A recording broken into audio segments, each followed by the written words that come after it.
इथे मी ध्यान लावून बसले.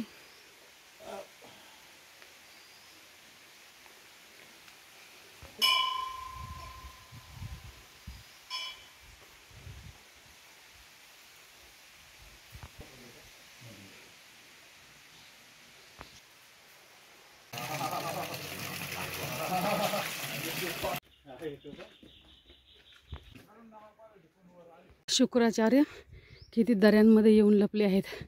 कलियुगामुळे त्यांना इथे लपून बसावं लागलं. हे पहा आपली सेवा कशी चालू आहे. हे तीन माझे मित्र आहेत. हे तीन खा खा खा बाई, इथे आहेत खा. तिचं झालं.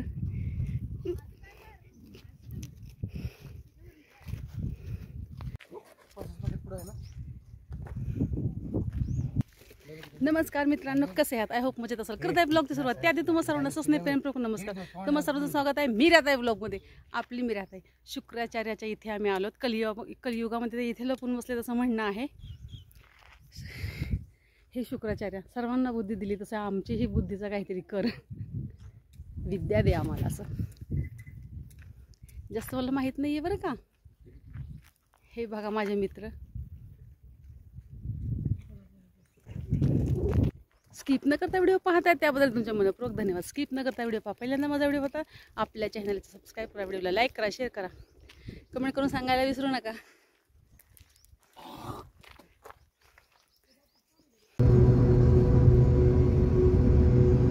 आलेलो आहोत श्री रेवणनाथ सिद्ध मंदिर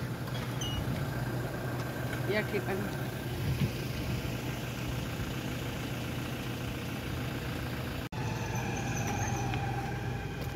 पहा काय सुंदर आहे एकदम अगदी.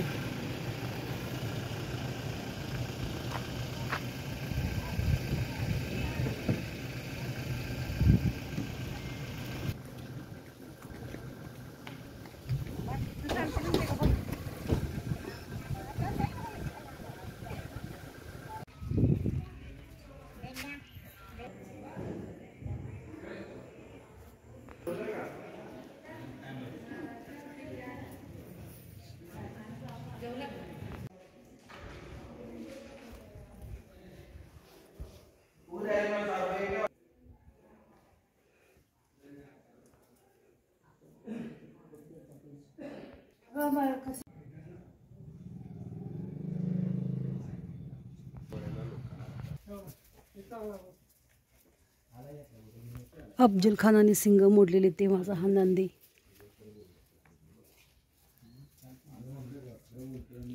भुंगे लागले होते मागे त्यास अफजल खानाच्या. तो हा दिवस म्हणजे ते इथे घडलेला आहे. साखरे महाराज आहे. हे महाराज इथे हिरे मोती घेऊन विकायला आले होते. तर विकता विकता इथं आले. रेवण सिद्धनाथ महाराज म्हणाले ह्याच्यामध्ये काय त्या गठोड्यामध्ये. तर हे महाराज म्हणले, साखरे महाराज म्हणले मुरमुरे चणे फुटाणे. तर ते संन्यासी बाबा आपले रेवण सिद्धनाथ गेले निघून. दुसऱ्या दिवशी सकाळी उठून बघतात साखरे महाराज तर खरंच त्याच्यामध्ये चणे मुरमुरे फुटाणे. मग तेव्हापासून हे साखरे महाराज इथेच समाधीस्थ झाले. इथे समाधीला बसले आणि इथेच त्यांनी समाधी घेतली. ते हे स्थान आहे. इथे पण आपण एक दिवा लावून आलेलो आहोत. बसर सिद्धनाथ.